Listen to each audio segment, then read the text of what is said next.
दुनिया में हिंदुस्तान का डंका बज रहा है, अमेरिका में भी बज रहा है, यूके में भी बज रहा है, ऑस्ट्रेलिया में भी बज रहा है, यूरोप में भी बज रहा है, एशिया में बज रहा है। आपको गर्व हो रहा है, खुशी हो रही है, संतोष हो रहा है। ये सब किसके कारण हो रहा है? മോദി കാരണം. വേറെ ആര് കാരണം അല്ലേ? മോദി കാരണം. എന്താന്ന് മനസ്സിലായോ? ലോകം മൊത്തം ഇന്ത്യനെ പറ്റി അല്ലെ ഇന്ത്യക്കാരുടെ സ്വാധീനം അത്രയും അങ്ങ് വികസിച്ചുകൊണ്ടിരിക്കുകയാണ്. ഓസ്ട്രേലിയയിൽ ഇന്ത്യയുടെ വികസനം കണ്ടില്ലേ? അമേരിക്കയിൽ നിങ്ങൾ കണ്ടില്ലേ? യൂറോപ്പ് മൊത്തം നിങ്ങൾ കണ്ടില്ലേ? നിങ്ങളെ വീട്ടിൽ നിങ്ങൾ സന്തോഷിച്ചിരിക്കുന്നില്ലേ? ഇതിനൊക്കെ കാരണം ആരാ? BJP. ആ മോദി സർക്കാർ നമ്മുടെ വിശ്വഗുരു തന്നെയാണ്. 2030 വിശ്വഗുരു ആവാൻ വേണ്ടി ഇങ്ങനെ റെഡി ആയിട്ട് മറ്റേ ട്രൗസറും തയ്പ്പിച്ചിരിക്കുന്ന ആളാ. പ്രസംഗം എങ്ങനെയുണ്ട്? കുറച്ച് മുമ്പായിരുന്നു നമ്മുടെ ട്രംപെണ്ണം വന്നിട്ട് എൻ്റെ കാലിൽ പിടിച്ച മോദിയുടെ ഒരു വർത്താനം പറഞ്ഞിരുന്നത്. ഇതാണ് നമ്മുടെ നാട്ടിലെ ആൾക്കാരെ പറ്റിക്കാൻ നമ്മുടെ കമ്പനി ഇറങ്ങിയതിൻ്റെ ഏറ്റവും ലേറ്റസ്റ്റ് ആയിട്ടുള്ള ഒരു സംഭവമായിട്ടത്. അപ്പം നമ്മളിതല്ല പറയാൻ വന്നത്, വേറെ സംഭവം പറയാൻ വന്നത്. അപ്പോൾ ആദ്യം ഈ നമ്മുടെ ചാനലിൽ എങ്ങനെയെങ്കിലും പൂട്ടിക്കെട്ടിക്കാൻ വേണ്ടിയിട്ട് ഒരു വലിയ രീതിയിൽ റിപ്പോർട്ടിങ്ങും കാര്യങ്ങളും ഒക്കെ ഒരു സൈഡിൽ കൂടെ നടക്കുന്നുണ്ട് കേട്ടോ. അത് വ്യൂസ് കുറയ്ക്കുന്നതിന് വേണ്ടിയിട്ടും മറ്റതും മറിച്ചതായിട്ട് ഭയങ്കരമായിട്ടുള്ള സംഭവങ്ങൾ നടക്കുന്നുണ്ട്. അപ്പം ഈ വീഡിയോ ഇഷ്ടപ്പെടുന്ന ആൾക്കാർ ആദ്യം തന്നെ ഒരു ലൈക്ക് അടിക്കണം. കമൻറ്റ് നിങ്ങളുടെ പ്ലസ് ഓർ നെഗറ്റീവ് എന്താണെങ്കിലും ആ കമൻറ്റ് എന്താണെങ്കിലും ഒന്ന് ഇട്ടണം കേട്ടോ. അതിൽ ഇട്ട് തരും വേണം.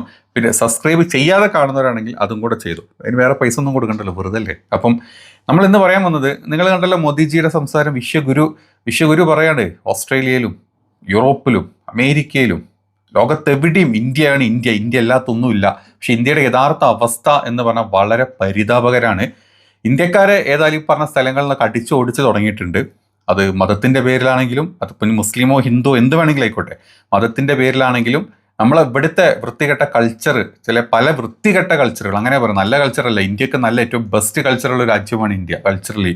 അതല്ലാത്ത വൃത്തികെട്ട കൾച്ചർ എല്ലാവരും കൂടെ ഇപ്പോൾ അവിടെ തന്നെ ഈ പറഞ്ഞ യൂറോപ്പിലും അവിടെയും കൊണ്ട് കാണിച്ചിട്ട് അവിടെ നിന്ന് അടിച്ചോടിക്കാൻ വേണ്ടി റെഡി ആയി നിൽക്കാൻ ഇന്ത്യക്കാർ, അവിടുത്തെ ആൾക്കാർ. ഇനി ഇന്ത്യയുടെ പ്രധാനമന്ത്രി അങ്ങോട്ട് പോകുന്നുണ്ടോ വരുന്നുണ്ടോ എന്ന് കഴിഞ്ഞാൽ അങ്ങോട്ട് കത്തയച്ച് എന്നെ ഒന്ന് എടുക്കൂ പ്ലീസ്, ഞാൻ ഒന്ന് വന്ന് കണ്ടോട്ടെ എന്നും പറഞ്ഞ് അങ്ങോട്ട് കത്തയക്കുന്ന പ്രധാനമന്ത്രിൻ്റെ അവസ്ഥ നമ്മൾ കഴിഞ്ഞ വീഡിയോ തന്നെ നമ്മൾ ഇട്ടിരുന്നു. അപ്പോൾ ഇതാണ് ഇന്ത്യയുടെ വിശ്വഗുരു ചമയൽ, അല്ലെങ്കിൽ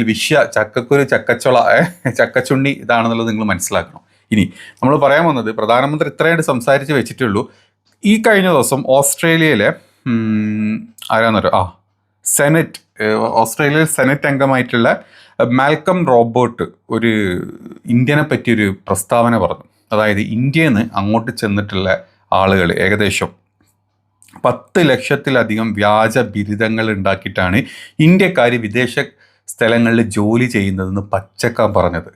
എല്ലായിടത്തും അമേരിക്കയിലൊക്കെ ഇന്ത്യക്കാർക്ക് വിസ പോലും കൊടുക്കാണ്ട് അവിടെ നിന്ന് എടുത്തു വിടുന്ന അവസ്ഥ കണ്ടു. യൂറോപ്പിൽ കണ്ടു, അയർലാൻഡിൽ കണ്ടു, ഓസ്ട്രേലിയയിൽ കണ്ടു. അതിലിപ്പം ഏറ്റവും ലേറ്റസ്റ്റ് ആയിട്ട് ഓസ്ട്രേലിയൻ MP വെളിപ്പെടുത്തലാണിത്. അതായത് ഓസ്ട്രേലിയൻ സെനറ്റ് മാൽക്കം റോബർട്ട് ഇന്ത്യയിലെ വ്യാജ ഡിഗ്രി മാഫിയയെക്കുറിച്ചാണ് ഓസ്ട്രേലിയൻ പാർലമെന്റിൽ സംസാരിച്ചിട്ടുള്ളത്. ഇന്ത്യയിൽ നിന്ന് ഏകദേശം 10 ലക്ഷത്തിലധികം വ്യാജ ബിരുദങ്ങൾ വിദേശങ്ങളിൽ ജോലി നേടാനായിട്ട് ഉപയോഗിച്ചിട്ടുണ്ടെന്നാണ് മാൽക്കം റോബർട്ട് പറഞ്ഞത്. അതായത് ഓസ്ട്രേലിയയിലെ സാഹചര്യം, ഓസ്ട്രേലിയയിൽ ഏകദേശം 23,000 ഇന്ത്യൻ വിദ്യാർത്ഥികൾ ഇത്തരത്തിൽ വിലയ്ക്ക് വാങ്ങിയ വ്യാജ സർട്ടിഫിക്കറ്റുകൾ ഉപയോഗിച്ച് ജോലി ചെയ്യുന്നുണ്ട് എന്നാണ് മാൽക്കം പറഞ്ഞിട്ടുള്ളത്. പ്രത്യേകിച്ച് പ്രായമായവരെ പരിചരിക്കുന്ന മേഖല, അതായത് നമുക്കറിയാം ഈ ഹോം കെയറുകളിലൊക്കെ ഏറ്റവും കൂടുതൽ ഇവിടുന്ന് പോയിട്ടുള്ള ആൾക്കാർ അവിടെ ജോലി ചെയ്യുന്നത്, നഴ്സസായിട്ട് ജോലി ചെയ്യുന്നുണ്ട്, അവിടുത്തെ ഗവൺമെൻറ്റിൽ അവിടെയൊക്കെ ജോലി ചെയ്യുന്നു. പക്ഷെ അതല്ലാതെ എത്രയോ ആളുകൾ അവിടുത്തെ കെയർ ഹോമുകളിൽ ജോലി ചെയ്യുന്നുണ്ട് കേട്ടോ. ഇങ്ങനെ വന്ന ആളുകൾ മൊത്തം ഡിഗ്രി സർട്ടിഫിക്കറ്റുകൾ വ്യാജമായിട്ട് ഉണ്ടാക്കിയിട്ടാണ് പ്രൈമറി വിദ്യാഭ്യാസ മേഖലയുമായി ഇവർ കൂടുതൽ ഉള്ളത് എന്നാണ്. പ്രൈമറി ആരോഗ്യ കേന്ദ്രങ്ങളിലാണ് ഇവർ കൂടുതൽ ഉണ്ടെന്നാണ് പുള്ളി പറഞ്ഞിട്ടുള്ളത്. അപ്പം ഇതിൽ മറ്റൊരു കാര്യം കൂടെ ഉണ്ട്. ഇത് മാത്രമല്ല പുള്ളി പറഞ്ഞിട്ടുള്ളത്, അമേരിക്കൻ ഫസ്റ്റ് പോസ്റ്റ് എന്ന് പറഞ്ഞിട്ടുള്ളൊരു പേജ് ഉണ്ട് കേട്ടോ. ആ പേജിൽ നമ്മൾ ഇപ്പോൾ കഴിഞ്ഞ ദിവസം നിങ്ങൾ കണ്ടിട്ടുണ്ട്, നമ്മുടെ കേരളത്തിൽ ഏകദേശം വ്യാജ ഡിഗ്രി സർട്ടിഫിക്കറ്റ് 2 ലക്ഷത്തോളം വ്യാജ ഡിഗ്രി സർട്ടിഫിക്കറ്റ് പിടിച്ചെടുത്തതിൻ്റെ ന്യൂസ് നിങ്ങൾ കണ്ടിരുന്നു. കഴിഞ്ഞ കുറച്ച് ദിവസം മുമ്പായിരുന്നു അത് കേരള പോലീസ് പിടിച്ചത്. അത് അമേരിക്കൻ ഫസ്റ്റ് പോസ്റ്റിൻ്റെ ട്വിറ്റർ ഹാൻഡിലിൽ ആ ഒരു വീഡിയോ വിത്ത് ന്യൂസ് വരെ വന്നിട്ടുണ്ട്. അപ്പം അത് കേരള എന്നും പറഞ്ഞിട്ടുള്ളതിനേക്കാൾ കൂടുതൽ ഇന്ത്യനെ മൊത്തത്തിലാണത് ബാധിക്കുന്നത്. ഈ കേരളത്തിൽ നിന്ന് ഉണ്ടാക്കിയിട്ടുള്ള ഈ സർട്ടിഫിക്കറ്റ്സ് കേരളത്തിലെ മലയാളികൾ ഉണ്ടാക്കിയത് മാത്രമല്ലായിരുന്നു, അത് പല ഭാഗത്ത്, ഇന്ത്യയുടെ പല ഭാഗത്തോട്ട് ഉണ്ടാക്കിയിട്ടുള്ള സർട്ടിഫിക്കറ്റ്സിനെ പറ്റിയിട്ടായിരുന്നു ആ ഒരു ന്യൂസിൽ വന്നിട്ടുണ്ടായിരുന്നത്. അപ്പോൾ നിങ്ങൾ ആലോചിച്ച് നോക്കണം നമ്മുടെ ഒരു അവസ്ഥ, നമ്മളെപ്പറ്റി ഈ ഈ ഗോദി മീഡിയ പറഞ്ഞു തരുന്നതും അല്ലെങ്കിൽ മോദിജി ഇമാതിരി തള്ളുന്നതല്ല, അവിടുത്തെ ആൾക്കാരുടെ ഇടയിൽ നമ്മുടെ വില എത്രത്തോളം മോശമായിക്കൊണ്ടേയിരിക്കുന്നത് എന്നുള്ളത് ഏറ്റവും ബെസ്റ്റ് എക്സാമ്പിളാണ് ഈ പറഞ്ഞിട്ടുള്ളത്. ഈ പോസ്റ്റ് നിങ്ങൾ കണ്ടു, ഇതായിരുന്നു ആ പോസ്റ്റ് വന്നിരുന്നു കേട്ടോ. അതായത് കേരള പോലീസ് അടുത്തിടെ പിടികൂടിയ ഒരു വലിയ വ്യാജ സർട്ടിഫിക്കറ്റ് റാക്കറ്റിനെ കുറിച്ചാണ് ഇതിൽ പ്രതിപാദിച്ചിട്ടുള്ളത്. 22 സർവകലാശാലയുടെ പേരിൽ ഏകദേശം 1 ലക്ഷത്തോളം വ്യാജ സർട്ടിഫിക്കറ്റുകളാണ് ഇവർ നിർമ്മിച്ചിട്ടുണ്ട് എന്ന് പറയപ്പെടുന്നത്. അതുമാത്രമല്ല, ഇത്തരത്തിൽ ഇന്ത്യയിൽ ഇപ്പോൾ ഇനിയിപ്പോൾ ജോലി നിങ്ങളിപ്പോൾ നല്ല രീതിയിൽ പഠിച്ചിറങ്ങിയാൽ പോലും ജോലി കിട്ടാത്തൊരു വൃത്തികെട്ട അവസ്ഥയിലാണ് നമ്മൾ രാജ്യം മുന്നോട്ട് പോയിക്കൊണ്ടിരിക്കുന്നത്. തൊഴിലില്ലായ്മ ഏറ്റവും രൂക്ഷമായിട്ട് മുന്നോട്ട് പോയിക്കൊണ്ടിരിക്കുന്ന നാടാണ് നമ്മുടേത്. അതായത് ഇപ്പോൾ കേരളത്തിൻ്റെ അവസ്ഥ എടുത്തു കഴിഞ്ഞാൽ വിദ്യാഭ്യാസം നമ്മൾ കൊടുക്കുന്നുണ്ട്, മാക്സിമം നല്ല വിദ്യാഭ്യാസം, നല്ല എന്താ പറയുക യൂണിവേഴ്സിറ്റികളൊക്കെ ഉണ്ട്. അവിടുത്തെ വിദ്യാഭ്യാസം കഴിഞ്ഞ് ഇറങ്ങുന്ന ആൾക്കാർക്ക് കേരളത്തിലെ ഇന്ത്യയിലെ ജോലി കിട്ടായിട്ടാണ് ഇവരൊക്കെ അങ്ങോട്ട് പോകുന്നത്. അക്കൂട്ടത്തിൽ തന്നെ ജോലിക്ക് പഠിക്കാൻ കഴിയാത്തവന്മാർ ഇമാതിരി ഓരോ ഫേക്ക് പരിപാടികളും കാണിച്ച് അവിടെ പോയി കഴിഞ്ഞാൽ ഇവിടെ നോർമലി അവിടെ ചെന്ന് നല്ല രീതിയിൽ ജോലി ചെയ്യുന്ന ആൾക്കാർ പോലും അവിടെ ഒരു ക്വസ്റ്റ്യൻ മാർക്കിലായി നിൽക്കുന്ന ഒരു അവസ്ഥ ഇപ്പോൾ ഉള്ളത്.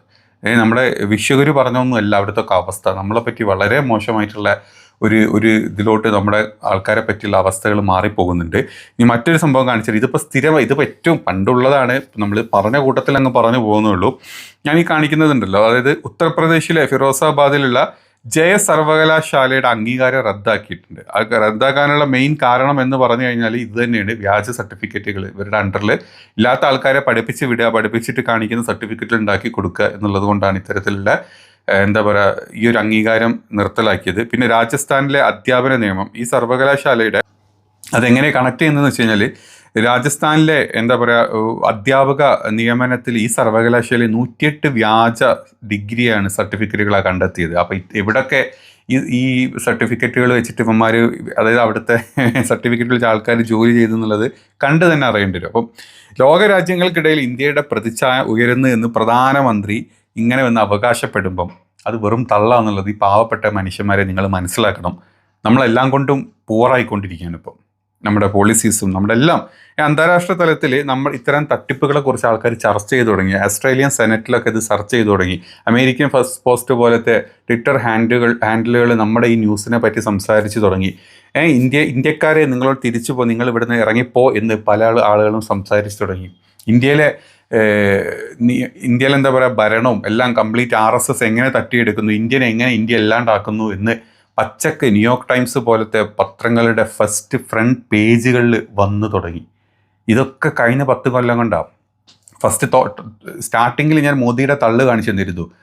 മോദിയുടെ വിചാരം മോദി വന്നതിന് ശേഷം അല്ലെങ്കിൽ BJP വന്നതിന് ശേഷമാണ് ആൾക്കാർ ഇന്ത്യനെക്കുറിച്ചും ബാക്കിയുള്ളതിനെക്കുറിച്ചും അറിഞ്ഞു തുടങ്ങിയത്. അതല്ല, നിങ്ങൾ വന്നതിന് ശേഷമാണ് ഇന്ത്യക്കാരെ പറ്റി ഇത്ര മോശമായിട്ട് വിദേശ രാജ്യങ്ങളിലെ ആൾക്കാർ പറഞ്ഞു തുടങ്ങിയത്. നിങ്ങൾ തുടക്കത്തിൽ PR വർക്ക് വളരെ നല്ലതായിരുന്നു, നല്ല രീതിയിൽ ചെയ്തിരുന്നു. പിന്നെ നിങ്ങൾ വന്ന് അല്ലെങ്കിൽ നിങ്ങളുടെ ആളുകൾ വന്ന് ഈ രാജ്യം കൈയടക്കി ഈ രാജ്യത്ത് നടത്തുന്ന ഒക്കെ ചെറ്റത്തരങ്ങളും പിന്നെ ആൾക്കാരെ അറിഞ്ഞു തുടങ്ങി.